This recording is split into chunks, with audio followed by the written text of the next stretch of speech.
37th parallel on America's haunted highway, it's Pixelated Paranormal, your guide to the unusual and the strange.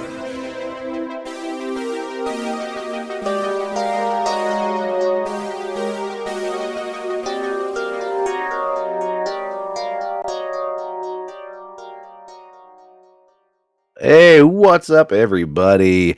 Happy New Year. This is episode 308. It's cold in Kansas. I am Shawn, and of course, these lingering effects of COVID are just kicking my ass. I feel like just like a hobo right now. My hair is disheveled. My voice is all gravelly, but by God, we're here because I didn't dare want to not go 2 weeks in a row and not have a show. And with me, as always, is Preston. Preston, buddy, how are you? What's up, all you cool ghosts and goblins, you crocodoons and crocodingos, you skeletors and skelettes, witchers and witches, and whatever the fuck else you want to be? I'm okay. You know, still don't have a fridge. Hell yeah. But, I was going to ask, man. I was going to ask if you had a fridge yet. That's really shitty, dude. yeah, I got pushed back all the way to the 24th. So, I don't know. Oh, But, man. I mean, you know, the high tomorrow is like 9 degrees, or the low tomorrow is 9 degrees outside, so it's basically like fridge weather outside anyway, so, you know what? Right. Fucking store that shit outside. Yeah, I mean, right now is the time, dude. Put your beer outside, put your whiskey outside, put your ham hocks and your, pork chops and everything else out there. Yeah. Good stuff, man. Yeah, it's going to get cold real quick, and I'm not really sure what to think about it, man, because last time it got this cold, my water pipes froze to my washing machine. So, Godspeed and good luck. Folks, we're thinking it's going to get down to about -4 degrees Fahrenheit in about 3 days from now. So, say a little prayer. Think about us on the outside. Say a little prayer for you. Now, before we get any farther into this, if you're watching us on YouTube or Kick or Rumble or Facebook, go ahead and give us a little like, give us a little subscribe, and hit the little bell up there in the corner so you get notifications when we go live. That's right. Don't be peeping Tom. Don't just watch. Like, if you took the 5 minutes to click on the fucking show, like, subscribe, and share with all your friends, because guess what? We're one away from 300 on YouTube. Like, we've been dangling. We've been dingle-dangling at $2.99 for, like, the last 2 weeks. We just need one fucking person to hit that button to get us to 300. That could be you. Just whoever dirty. You are, you dirty peeping Tom. Dirty fucking dangles. Yeah. Right. And before we get any farther, of course, I want to say what's up to Dr. Corbo. Our buddy Lazarus is on, and also Jeremy M. is watching with us as well. So this segues nicely into my next quick little housekeeping here. I don't know how long ago it was, Presto. 3 months ago, we're like, man, we're going to start streaming every Wednesday night. It's going to be Wednesday night because Wednesday night's the right night. And then I think every week for the last at least 6 or 8 weeks, we've had to go on Thursdays because everything falls apart on Wednesdays. Yeah. Thursday night is going to be the right night is what we're saying. Yeah, Thursday nights are going to be the nights we're going to have to start live streaming, which means, unfortunately, audio won't drop until Saturday morning. And I'm kind of thrilled about dropping podcasts on weekends, but I know some folks like to listen during the weekdays, so maybe you just got to put this bad boy off till like Monday. But that's the way it's got to go right now with everything going on, man. We definitely got to go Thursday night. It's going to be a lot easier for all of us to maneuver and everything else, man. But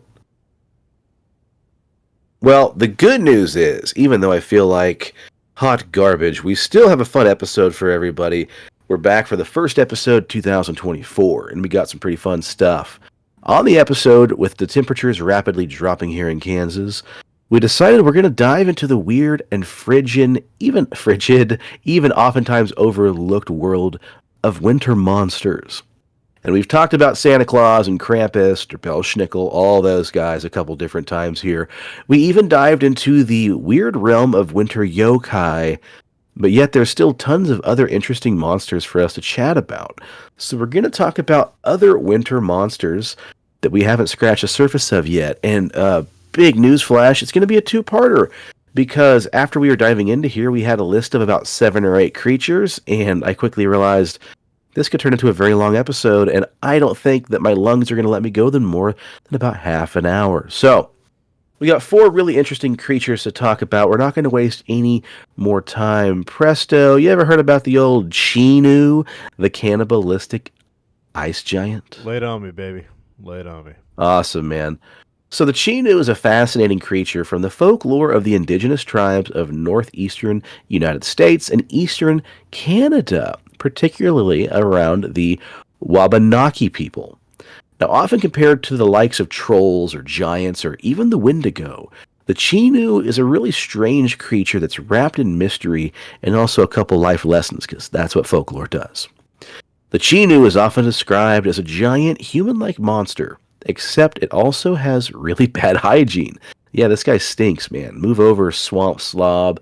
This guy, I think, takes the cakes, even which the likes of the swamp ape hasn't seen. The appearance, however, can be very terrifying, with some tales suggesting that its heart is made of pure ice, rendering the creature devoid of any warm emotions or feelings. Imagine seeing a giant, like 12 or 14 foot tall Bigfoot, but the thing's mangy and it's lost hair all over its head, and it looks like it's a zombie. This thing is absolutely disgusting. But one of the most distinctive features about the Chinu is its insatiable hunger and cannibalistic tendencies. It's said the creature devours humans and is at constant states of hunger that can never be satisfied, a la its cousin, the Wendigo. Now, the origin stories for the Chinu can vary. One common legend tells about the Chinu and how it was once a human being, but after committing a terrible sin or undergoing a very traumatic experience, the person's heart turns to ice, transforming them into the monstrous creature, and it just grows in size as the appetite continues to grow inside of it. But a more common interpretation of the Chinu is that once upon a time these creatures were humans, but sadly they got lost in the frozen wilderness and somehow turned to the unforgivable sin of cannibalism, thus transforming this beast into an ice-hearted giant as a result of the harshness of the environment and the loneliness it experienced. Ugh. Now, while the Chinu is primarily a figure of Native American folklore, especially among the Wabanaki people of the northeastern U.S. and Canada, tales of real-life encounters with such a creature have also occasionally surfaced. Now, the accounts of whether actual sightings or influenced legends are true or just figments of the imagination can be argued, but they offer a glimpse into the enduring power of oral traditions and the fear they can evoke. So, among the Wabanaki tribes, it's pretty common for elders to share stories of the Chinu around campfires. And these tales oftentimes involve personal accounts of hearing the Chinu's terrifying roar from afar, or even discovering large, unexplained footprints in the snow. Though often told as cautionary tales or moral lessons, the vivid details provided by these narrators make the listeners truly wonder about the reality of these accounts. Some early settlers and travelers in the northeastern regions reported encounters with strange, large creatures off in the wilderness. Now, while these tales could be referencing a variety of cryptids like Bigfoot or other monsters, they could also be the result of misunderstandings, simple misidentifications of maybe bears or other larger creatures that are, known to this terrestrial plane. Other characteristics of the Chinu describe the giant human-like figure with a seemingly cold demeanor stalking the woods. Locals occasionally report hearing unexplained roars or even screams coming from the dense forests, especially during the harsh winter months. And these things could be simply attributed to known wildlife, but some believers believe these to be the cries of the Chinu. In certain remote areas, hikers have occasionally reported finding large humanoid footprints in the snow and the mud as well, but much larger than any of those known to be local animals or even humans. Though definitive proof is still lacking, as it is with much of these cryptids we talk about, these reports often reignite discussions about the Chinu.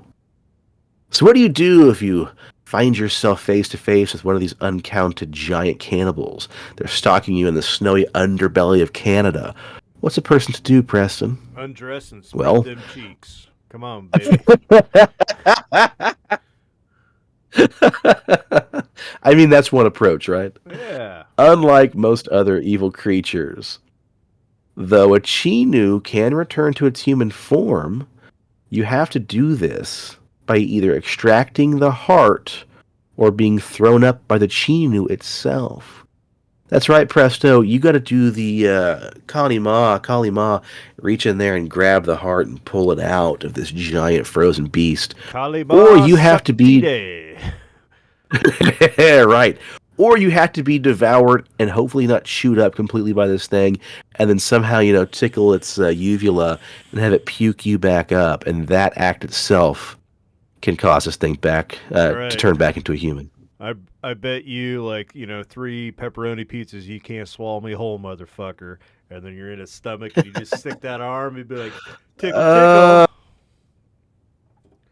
They're like, what's up, Jerry? Good to see you, pal.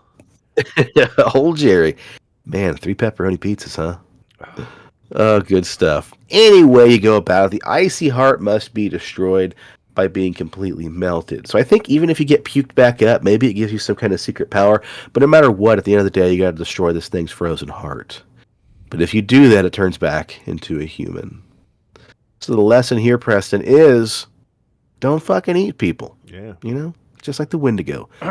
Simple, easy peasy, lemon squeezy. Lazarus, why the fuck would you not be in Canada? They're so nice in Canada. Yeah. They have milk in plastic bags, and they say a boot, not about.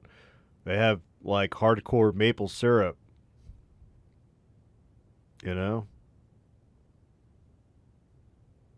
Everything's better in Canada. Oh, yeah, dude. I love Canada. Pardon me real quick. This is the fun part about watching the live stream. I got to duck off camera and blow my nose real quick. So, Preston, why don't you entertain the kiddies? Oh, okay. Whoa, maple syrup. Lazarus, what do you got against maple syrup, dog? It's good on pancakes. I like America better than Canada, but I'm saying Canada's not a bad place. I mean, Canada's probably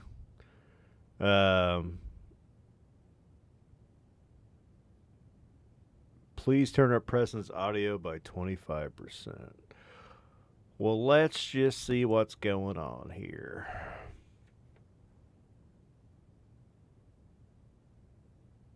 Ice midgets and ice snorters. There we go. Good stuff. There we go. All right. Well, getting back to our next beast, we have the shape-shifting trickster known as the Ejirak, which is how I'm assuming to pronounce it. The Ejirak are shape-shifting creatures who kidnap children and abandon them in places that are hidden away and not so easy to find. They've been said to have taken many different animal forms, including wolves, bears, reindeer, ravens, and sometimes even humans. It's also said that no matter what form the Ejirak takes, its eyes are always the same.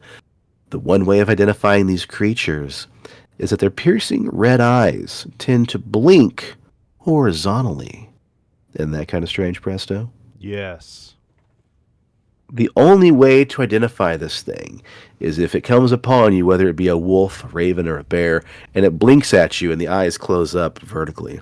But see, this is just one of many problems, because the Ejirak is such a trickster. Generally, when they approach you, they may have long tufts of fur covering their eyes, or in a human form, maybe long hair. Their bangs are covering their face, or wearing a hood or a hat of some sort. Anyway you slice it, these frightening creatures have a distant appearance of a human form. Their eyes and lips are said to be sideways, meaning if they blink or close their mouth, they do so vertically as opposed to horizontally. Perhaps equally as terrifying is their ability to steal the memories from those they terrorize, meaning that if people encounter these creatures, the Ejirak may be able to take away the memory of you even meeting it. So for all you know, listeners, watchers, viewers, you may have met a couple of these and not even realized it. But the problem is here, too, these things can also kind of inject a sense of amnesia all the way around, steal important memories from you, too. Like I said a moment ago, one of the most common themes associated with the Ejirak is that they tend to be associated with the disappearing of children. Over generations, there have been stories of children playing near the tundra's edge who suddenly vanish without a trace.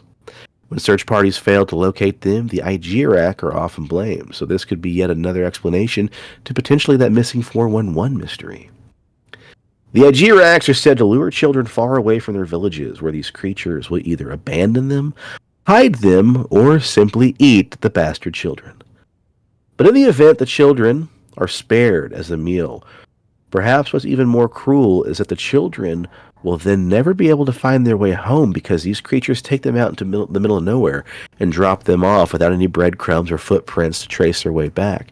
So perhaps even more cruel and brutal is the fact that they'll drop these kids off in the middle of the Arctic tundra and just let them get lost in the wilderness and freeze to death. Yeah, fuck them kids.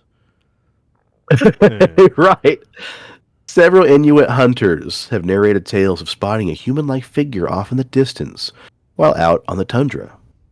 But upon approaching these figures, they oftentimes disappear or transform into some other kind of Arctic animal like a bear or a wolf, reinforcing the idea that these creatures have shape-shifting abilities.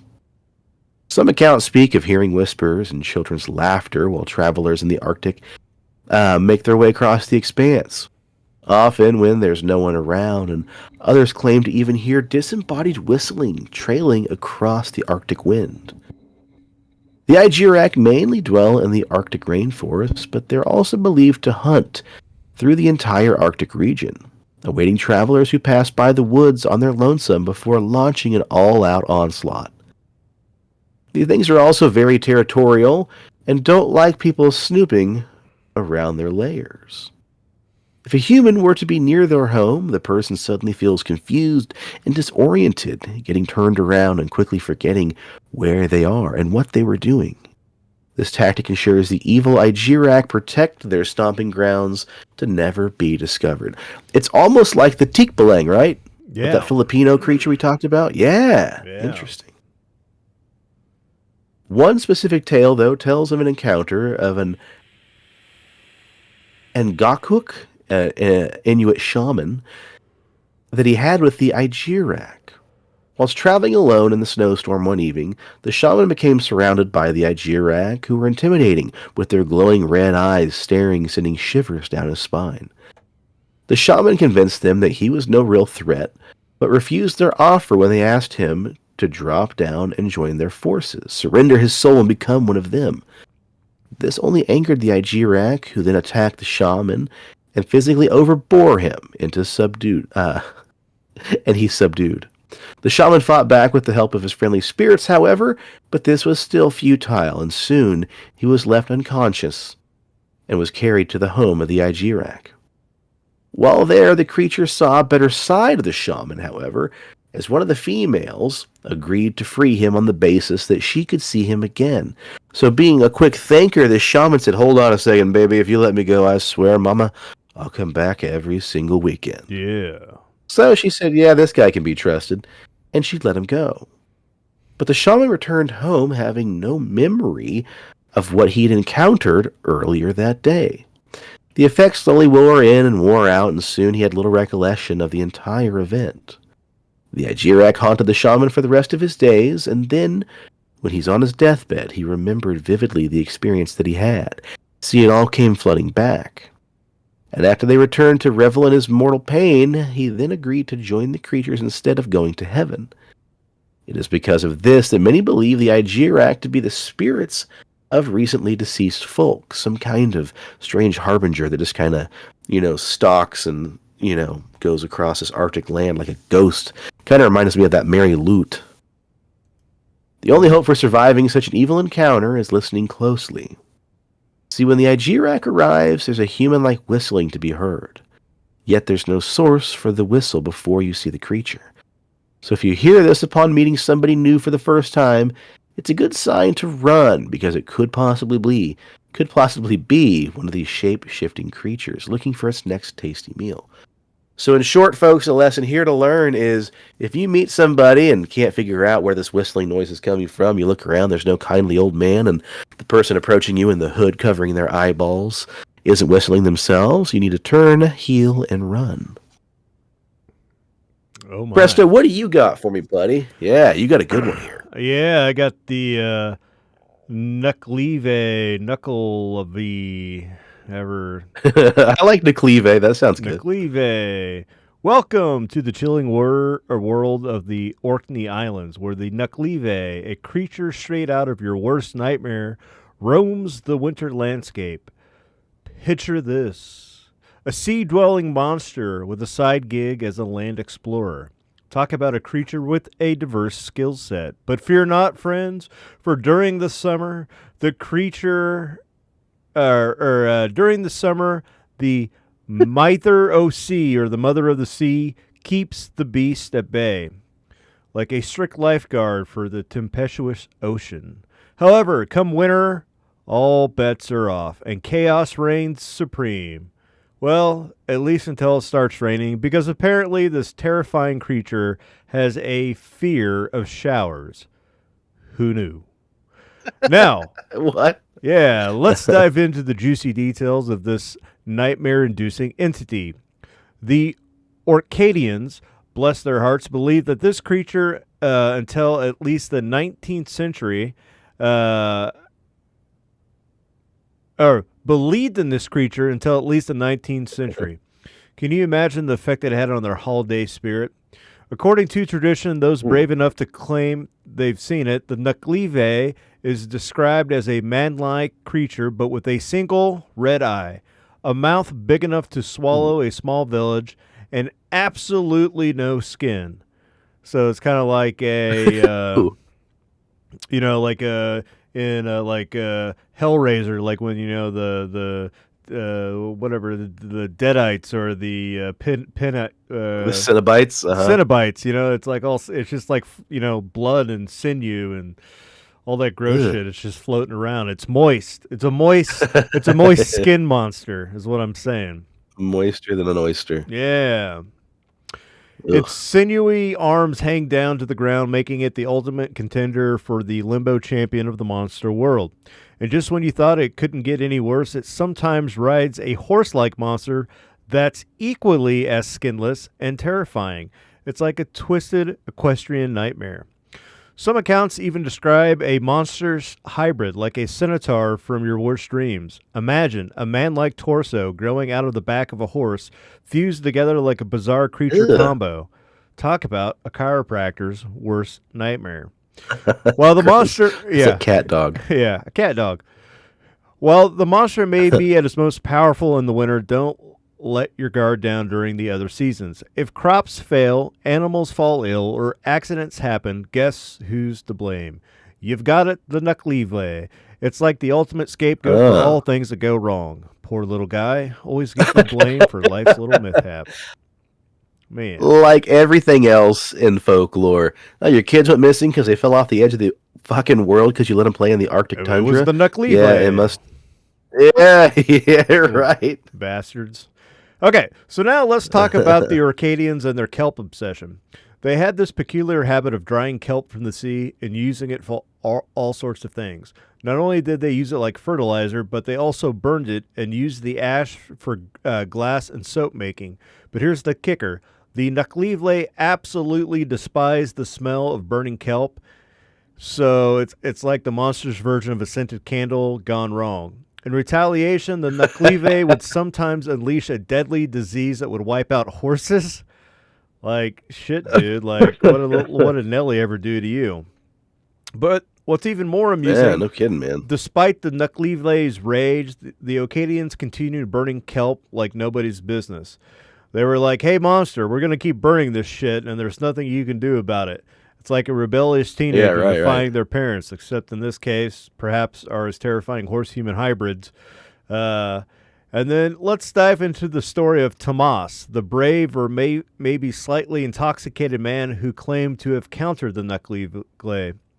Picture this. It's a dark and moonless night. Tomas is out and about minding his own business and suddenly spots a monstrous shape in the distance.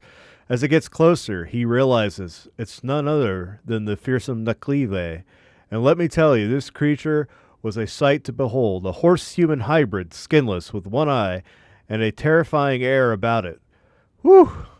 Tomas, being quite the thinker that he is, knows he can't outrun the Necleve, but guess what? He had a secret weapon, a foot full of fresh water from the nearby loch. he splashes it on the creature, Ah. and boy, does it get mad. The Naklive had such a strong aversion to water, it's like a cat encountering a bathtub. But Tomas does not stop there. He jumps over a running river, and the Naklive refuses to cross it. In the end, the Naklive lets out a howl of frustration, and because all it managed to grab was Tomas's cap, I guess it was having a bad hair day and needed a new accessory.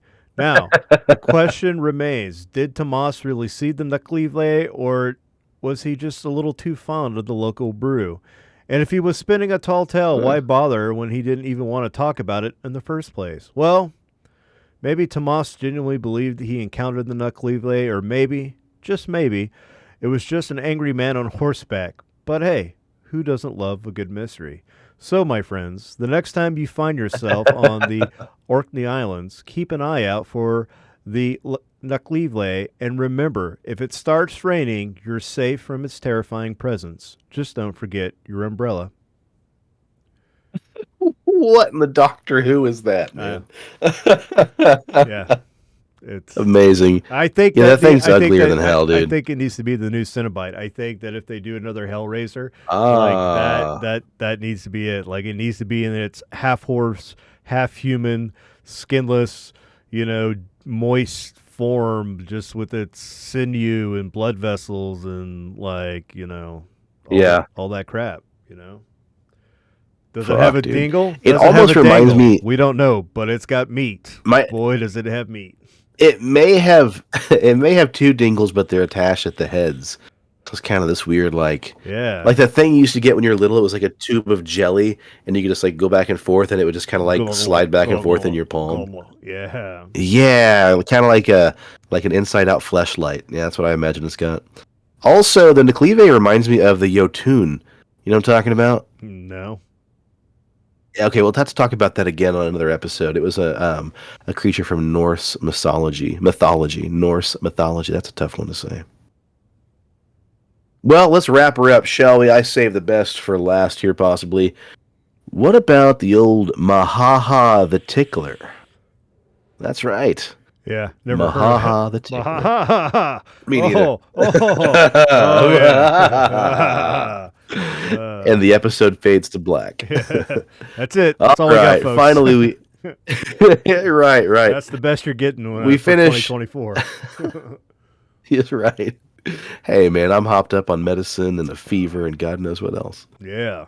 Up next, finishing out this episode, we have, emerging from the vast and unforgiving depths of the Arctic wilderness, the legendary and dastardly Mahaha the Tickler, also known as simply Mahaha, the real bastard of a demon that terrorizes the Canadian Arctic. Goddamn This Canadians. Enigmatic being. Dude, they got a whole, cornucopia of creeps up there, man. This enigmatic being is renowned for its eerie and unsettling behavior, which serves as a chilling cautionary tale about the dangers that lurk, again, Lazarus, in the frozen tundra. Mahaha are extremely gaunt, yet muscular still, with strength that is unimaginable. They have ice blue translucent skin that appears to be stretched so tightly around their bodies, their bones are visibly protruding from the thin skin. The creature's head hangs low. Its large, sullen eyes peer at the victim from behind stringy hair falling over the front of its face, a la some kind of manic, roided-out Smeagol.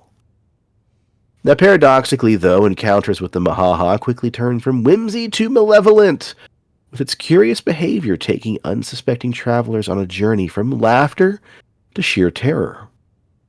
In the eerie encounters with the Mahaha, travelers initially encounter this creature and have an unsettling sense of mischievousness about the air. The creature approaches with an air of beguilement, luring its victims into a false sense of security. However, it doesn't take long for the Mahaha to reveal its true eerie nature.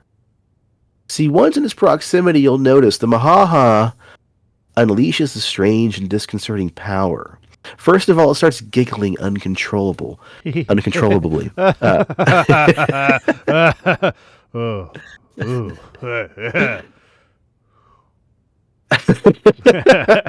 And after that, it slowly unravels its long, bony blade-like fingers and begins to then tickle the unsuspecting victim relentlessly.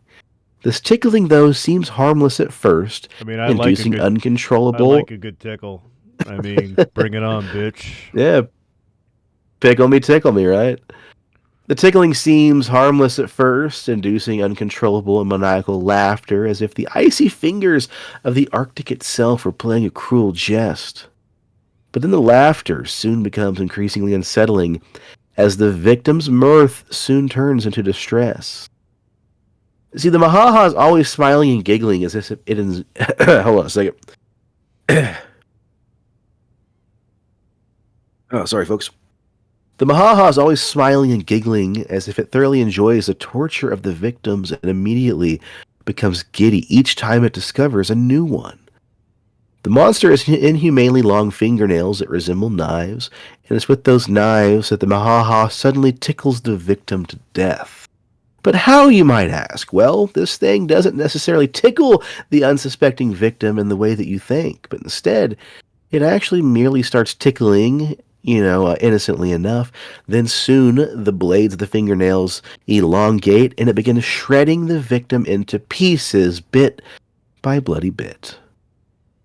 The mark of the Mahaha is just as unsettling as the sight of the creature itself, though. You see, every last victim of the Mahaha, after receiving the fatal tickle fight, is then left in a bloody heap, with a twisted, evil smile bared across their face as their corpse lay frozen after the attack.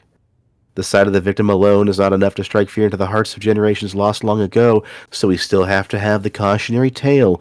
Don't stray off too far into the tundra, folks, because if you do, the Mahaha may tickle you until you die.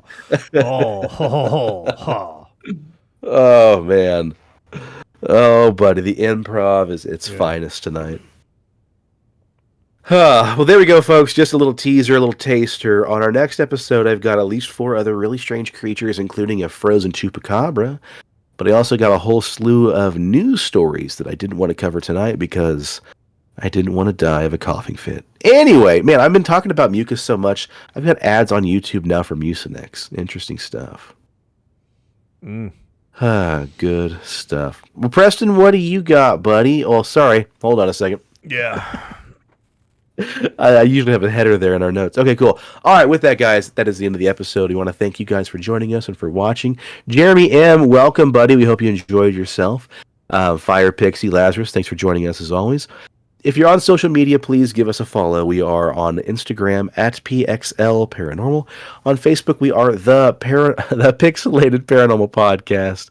Preston, where are you streaming this bad boy these days? We got YouTube. We got Rumble. We got Kick. We got Twitch. We got Facebook. I mean, we're everywhere you want a podcast to be. We're on Audible. We're on Spotify. We're on Podbean. We're fucking everywhere, man. Yeah, you better believe it. We're only still sitting at 299 subscribers on YouTube. Go click and like. That's